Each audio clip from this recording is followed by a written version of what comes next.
Pasca intens investigasi, jagat dunia hiburan tanah air belakangan ini pun sempat dikejutkan dengan kabar dari Raffi Ahmad. Ya, Raffi diisukan terlibat dalam tindak pidana pencucian uang atau TPPU yang diduga dilakukan para koruptor sehingga menyasar kepada bisnis yang tengah dibangunnya. Dibuat gerah dengan pernyataan Ketua National Corruption Watch atau NCW, Hanifah Sutrisna, Raffi pun akhirnya menggelar jumpa wartawan dan mengajak serta pengacara kondang Hotman Paris Hutapea yang beberapa kali meminta NCW untuk menjelaskan dugaan yang telah diloloskannya ke publik tersebut. Lantas, seperti apakah sangkaan Raffi Ahmad perihal namanya yang dituding terlibat TPPU hingga disejajarkan dengan nama koruptor yang telah merugikan negara? Benarkah dengan pernyataan NCW, Raffi pun juga berencana melaporkan balik organisasi anti korupsi tersebut? Sementara itu, tidak berselang lama sejak Raffi dan Hotman Paris menggelar acara jumpa wartawan terkait namanya yang dituding terlibat TPPU. Beberapa awak media yang menyambangi kantor NCW pun sempat bertemu langsung dengan sang ketua, sekaligus yang membocorkan dugaan keterlibatan Raffi ke hadapan awak media.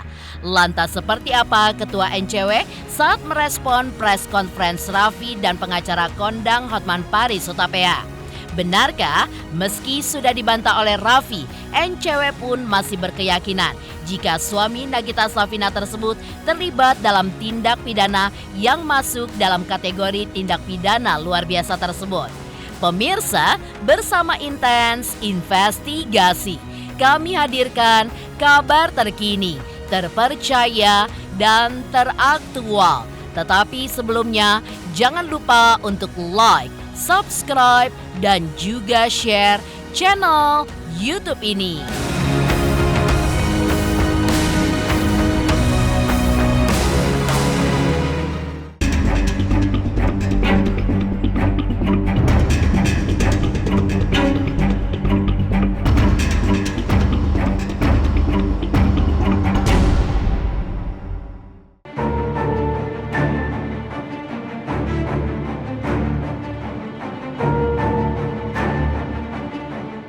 Seperti pepatah, semakin tinggi pohon, semakin kencang pula angin menerpanya.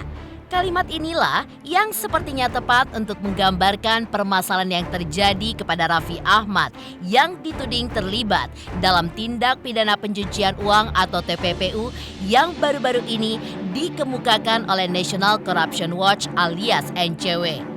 Diungkapkan oleh Ketua Umum NCW Hanifah Sutrisna dalam video yang viral yang menghebohkan jagat sosial media beberapa waktu lalu. Dalam video tersebut disebutkan, pria yang akrab disapa Sultan Andara ini pun diduga memiliki ratusan rekening, bahkan dicap sebagai kantong semar karena menampung dan juga mengelola uang haram yang dimiliki oleh para terduga koruptor, bahkan yang sudah ditetapkan menjadi tersangka korupsi. Menanggapi hal ini, Raffi pun langsung menggelar jumpa wartawan, ditemani oleh pengacara kondang Hotman Paris Hutapea untuk menyangkal seluruh tuduhan yang dialamatkan kepadanya. Jadi waktu itu memang ada berita yang menyatakan saya dibilang pencucian uang, ada uang ratusan miliar, terus saya dibilang ada bikin kasino, bikin ini, bikin itu. Kemarin waktu saya bikin acara di kantor saya, waktu itu kemarin kebetulan saya lagi punya acara live shopping sama Pak Menteri Perdagangan di kantor saya. Terus tiba-tiba wartawan banyak di bawah bang. Di situ saya ngomong itu tidak benar, tapi kan tempatnya tidak proper. Nah makanya kali ini alhamdulillah juga ada Bang Hotman juga, ada kawan saya juga Rofi yang tahu persis lah ini gimana uang yang masuk ke trans dan lain-lain. Karena biasa bangsa ini biasa diberitain hoax, cewek-cewek, ini, itu, sama lah. Gua nggak pernah dong. Nggak, sama lah kita. Maksudnya kalau urusan saya udah tobat hari ini.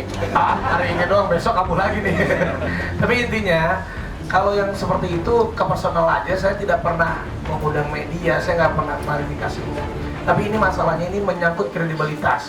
Dibilang pakai ada pencucian uang negara lah, disangkut pautkan dengan ada nama baiknya anak presiden lah, ada dibilang saya buka tempat judi, kasino, judi online terkait sama Rafael Alun.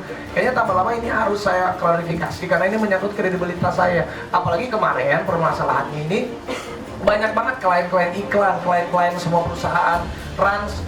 Ini yang jadi merasa terganggu. Akhirnya saya mau klarifikasi. Ini sahabat saya, Rofi ini udah sahabat saya dari kecil dan saudara lah. Dia tahu banget uang masuknya Rans karena dia juga jadi salah satu corporate-nya, lawyernya perusahaan saya. Dia tahu persis. Mungkin ada yang mau disampaikan. Ya. Jadi menjelaskan kenapa uangnya bisa banyak, jadi kenapa bisa begini, kenapa bisa begitu. Pertama, sebenarnya kan karena Raffi ini kan secara bisnisnya memang waktu awal-awal pas pandemi itu kan kita bikin perusahaan. Jadi perusahaan ini juga didirikan dari nol, bukan langsung gede. Sebenarnya perusahaannya dari sebelum COVID, ya, tapi berkembangnya digitalisasinya saat lagi COVID. Kebetulan aja rezekinya pas COVID ini meledak lah perusahaannya. Jadi secara garisannya, secara bisnis, secara core-nya itu kita sudah bagi tidak main di entertainment saja, tapi di semua lini bisnis juga kita sudah bikin platform yang berbadan hukum. Jadi kita udah setting sebenarnya semuanya dari mulai holding company, dari mulai anak perusahaan, semua itu sudah tersusun dan terstruktur dengan baik, Pak. Rans itu holdingnya, kita punya 15 unit anak perusahaan. Dan semuanya ini taat pajak. Semua pajaknya nggak ada bermasalah. Kalaupun dibilang kemarin ada aliran nggak wajar, kan pajak bisa dicek nantinya. Kalau ada aliran nggak wajar, makanya apa yang dituduhkan itu sebenarnya harus ada basicnya, harus ada basicnya. Kalau misalkan memang ada wajar, nanti ada instansi-instansi terkait nanti yang akan intip pada sih, Pak. Makanya kayak OJK kan coba surat ke BNI untuk cek semua rekening. Buat kita open aja, buka aja. Kalau memang ada yang wajar, tolong dibuktikan saja. Ya, Raffi Ahmad memang berkeyakinan penuh seluruh kekayaan yang dimilikinya bahkan yang digelontorkan untuk beberapa gurita bisnisnya lahir dari kerja kerasnya selama ini. Raffi juga bercerita pesatnya perekonomian hingga seperti sekarang ini baru terjadi di masa-masa COVID-19 melanda seluruh dunia termasuk tanah air. Raffi pun melakukan terobosan dengan membuat perusahaan yang ternyata mengantarkan kesuksesannya seperti sekarang ini. Untuk lebih meyakinkan kepercayaan publik jika dirinya tidak terlibat dalam hal yang seperti dituduhkan, suami Nagita Slavina ini pun juga menantang pihak NCW untuk membuktikan dan siap jika harus diperiksa. Di samping harta kamu di Trans, apalagi harta kamu biar orang tahu, kau punya klub di Bali. Ada. Namanya apa? Ada Mari Beach Club. Apa? Mari Beach Club. Kalah sama klub gua. Iya, gua tahu. Ini jago api. Iya, tapi kan beda. Abang kan klub malam, kalau aku di pantai aja santai-santai. Tapi cewek gua bukan jangan juga banyak. Enggak, lu punya klub malam juga. ada di Peak baru. Tapi baru buka seminggu sekali. Ada lagi klub dia. Ada. Kita punya klub 57. Kalah lagi lo. Ya, sabar, gua kan baru buka sekarang. Mobil tadi banyakan gua. Oh iya, kalau itu benar. Iya. Bahwasannya Arab itu tidak terlibat. Siapa yang nuduh ya dia udah dia buktikan. Kan kita makanya kita udah seminggu kita tantang nggak datang.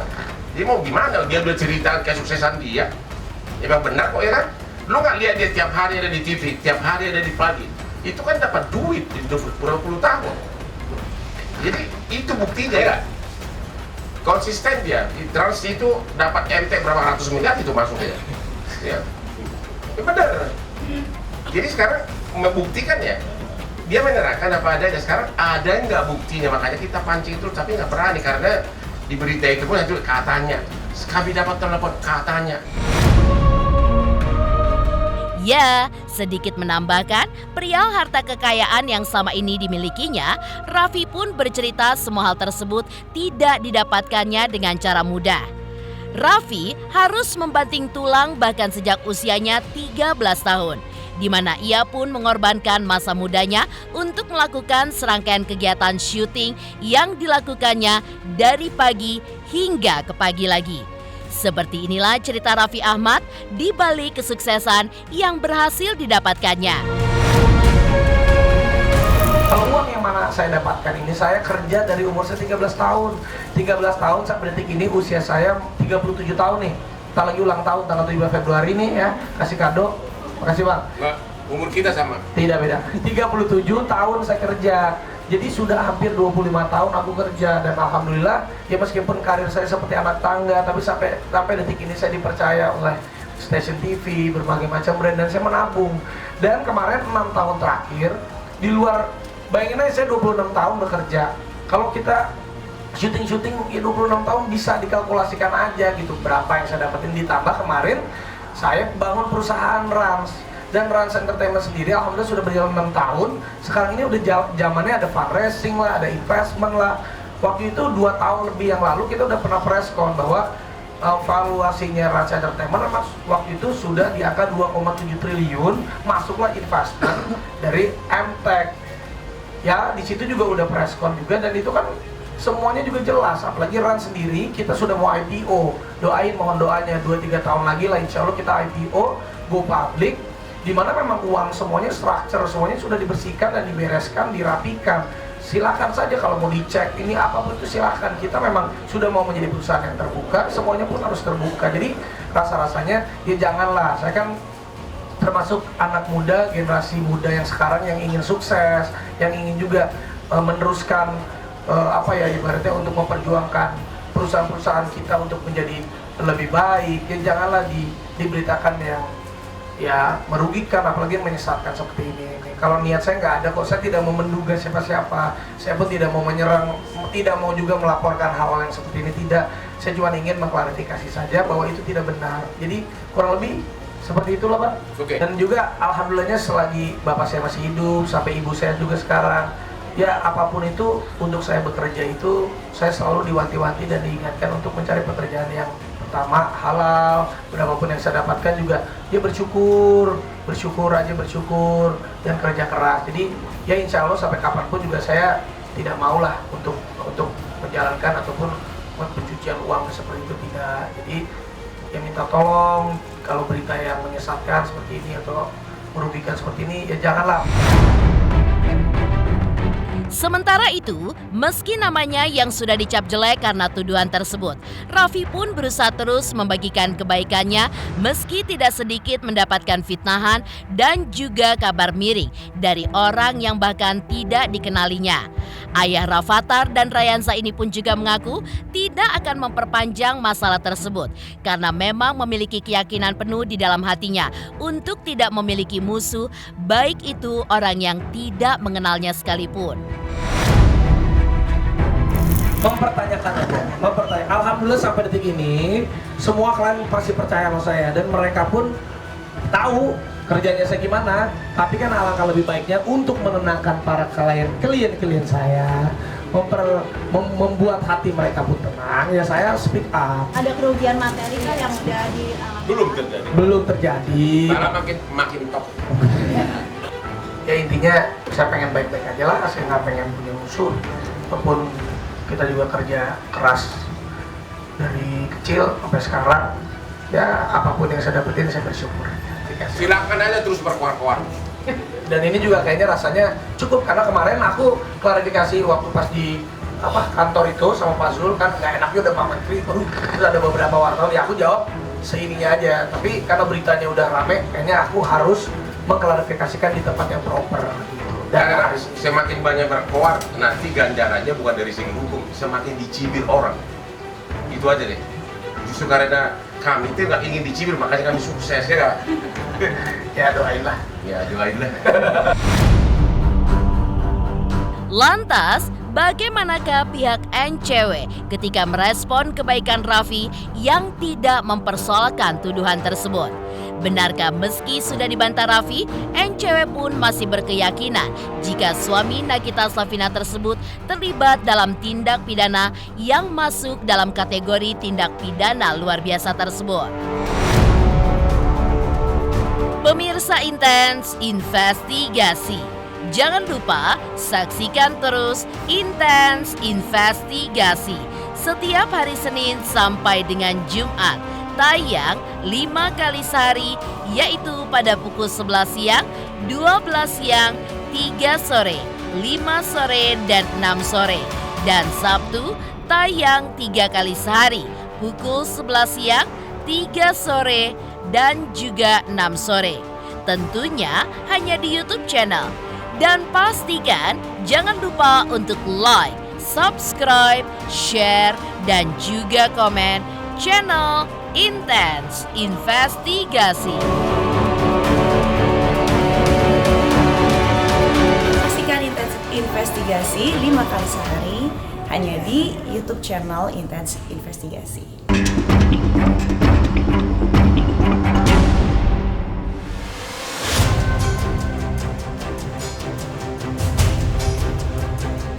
Merespon pernyataan yang telah diungkapkan Raffi Ahmad bersama dengan kuasa hukumnya Hotman Paris Hutapea, beberapa awak media yang menyambangi kantor NCW pun sempat bertemu langsung dengan sang ketua yang membocorkan dugaan keterlibatan Raffi ke hadapan awak media.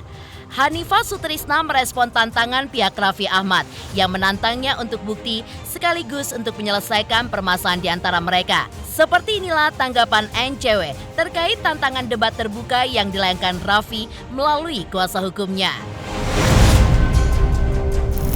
Dalam hal ini, apapun yang disampaikan oleh saudara Hotman Paris tadi pagi dengan saudara Raffi Ahmad dan saudara Rofi yang dibilang sebagai corporate lawyer-nya mereka, dalam hal ini DPP menyampaikan bahwa fungsi penegakan hukum itu bukan ada di DPP NCW. Kami di DPP NCW ini hanya mengkanalisasi setiap pengaduan masyarakat yang datang ke NCW. Jadi itulah gunanya ada kanal pengaduan masyarakat kami buka bagi masyarakat yang mengetahui ada upaya-upaya atau tindakan yang mengarah kepada korupsi, kolusi, dan nepotisme, itu kita absorb semuanya. Tapi untuk kawan-kawan ketahui semuanya bahwa tidak semua pengaduan masyarakat ini kami sampaikan melalui media atau channel-channel kita. Ada hal yang menurut kami tidak masuk kepada logika, hanya seperti fitnah tanpa bisa diiringi dengan dukungan-dukungan fakta, data, dan segala macam, kami tidak akan lanjutkan.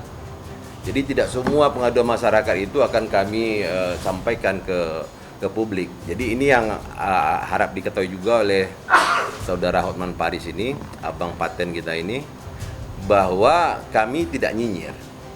Kami lembaga yang terdaftar di Kesbangpol dan memang fungsi kami adalah menjadi bagian jembatan informasi dari masyarakat yang tidak berani menyampaikan semua informasi yang terkait dengan tindak pidana korupsi, kolusi, dan nepotisme dan turunan perbuatan melawan hukum lainnya. Jadi agak dipisahkan ini. Kalau kita dibilang untuk berdebat terkait dengan data, terkait dengan ini, itu biarkanlah aparat penegak hukum yang menyelesaikannya, yang meneruskannya. Yang penting kita support terus dengan data, informasi, dan kemungkinan saksi-saksi yang mengetahui peristiwa itu terjadi gitu.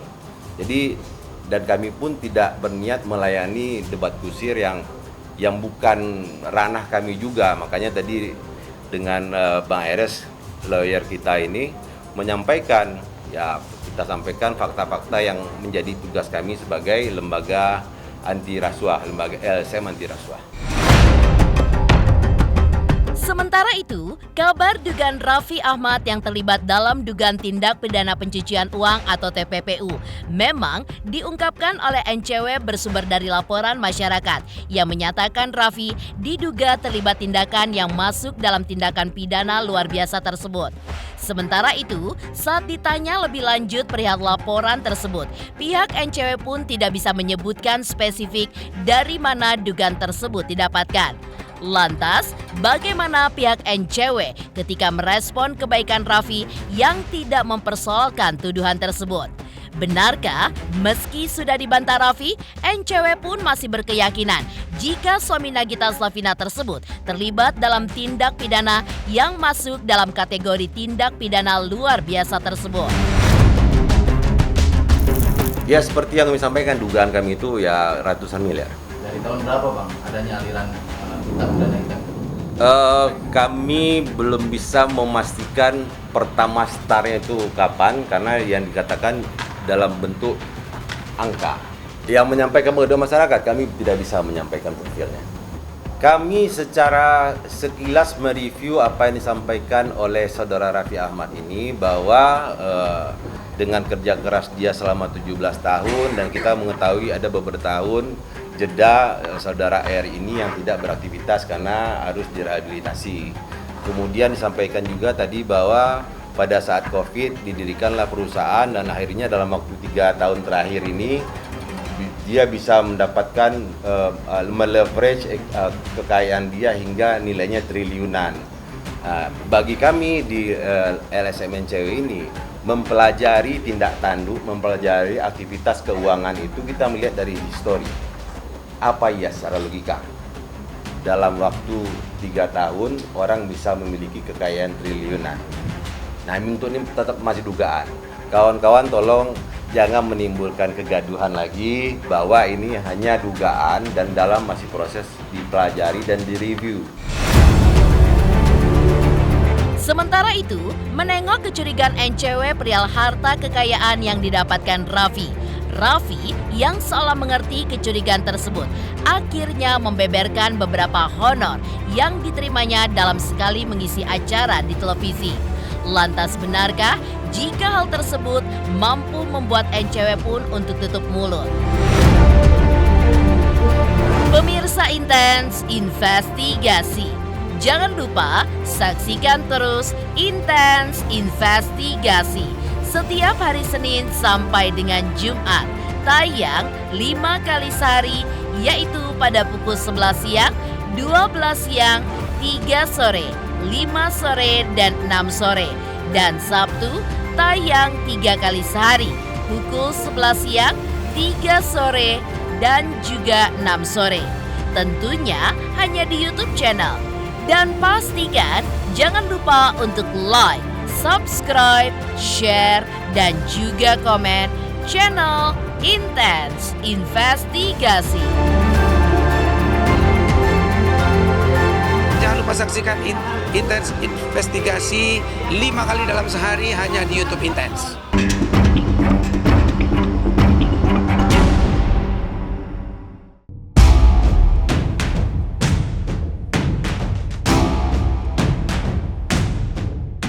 Sementara itu, seolah mengerti dengan kecurigaan NCW perihal harta kekayaan yang didapatkannya. Dalam preskon yang dilakukannya dengan pengacara kondang Hotman Paris, Raffi Ahmad pun membeberkan beberapa honor yang diterimanya dalam sekali mengisi acara di televisi. Menurut Raffi, ia biasa dibayar senilai 25 juta sampai dengan 50 juta rupiah. Belum lagi ditambah biasanya 3 program minimal yang diambil Raffi setiap harinya. Lantas benarkah hal tersebut mampu membuat NCW tutup mulut? Ya enggak lah, yang paling penting angka itu jujur ya. Saya kalau jadi artis tuh angka fleksibel. Saya tuh misalnya ya udah adanya berapa dulu. Tapi kalau misalnya honor saya sekian. Biasanya itu ada yang nawarin, ikut dong gini-gini, tapi boleh nggak diskon dikit? Boleh gue diskon. Tapi kalau bulan depan lanjut lagi bagus, balikin lagi harga normal ya gitu. Jadi gue tuh orangnya fleksibel. Tapi rata-rata ya memang bagus. Rata-rata antara 25 juta ke 50 juta sekali tampil kan kalau di TV kan? Iya, kalau sejam gitu. Oh, sejam. Gue juga kan sejam mau tahu gua. Hitung aja 20 tahun udah cukup, udah berapa Lamborghini itu. Ya dan beneran aku tuh dari sampai tahun 2023 itu satu hari selalu 3 program. Cuman ini karena sekarang mau menuju perusahaan aku udah mau IPO, jadi aku pun harus punya waktu untuk perusahaan. 3 program kali 50 juta, 150 juta sehari. Kali 30 berapa tuh? Apa setengah M? Apa? Benar nggak sih? Satu, gimana sih ngitungnya? Kalau 3 program sehari, rata-rata 50 juta, berarti 150 juta. Kalau 10 hari berarti 1,5 M, benar nggak sih? Iya. Kalau kali 1 bulan 30 berarti apa setengah M? Ya kan Sabtu Minggu libur. Nah, itu 20 baru lah, 20 hari lah. Itu baru yang ringan-ringan kan? Iya. Tapi tetap belum sanggup beli berian gua loh. Oh, kami akan terus mendalami, melakukan kajian apakah ini memang cukup bukti untuk kita teruskan ke aparat penegak hukum dengan bukti-bukti, dengan saksi-saksi yang pada saat ini lagi kami dalami. Jika seandainya memang cukup rasanya, ya memang harus kami teruskan. Karena ini penting untuk penegakan hukum terkait dengan extraordinary crime ini.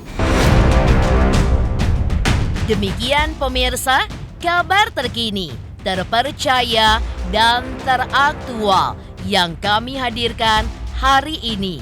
Jangan lupa saksikan terus Intens Investigasi setiap hari Senin sampai dengan Jumat. Tayang 5 kali sehari, yaitu pada pukul 11 siang, 12 siang, 3 sore, 5 sore, dan 6 sore. Dan Sabtu tayang 3 kali sehari pukul 11 siang, 3 sore, dan 6 sore. Tentunya hanya di YouTube channel. Dan pastikan jangan lupa untuk like, subscribe, share, dan juga komen channel Intens Investigasi.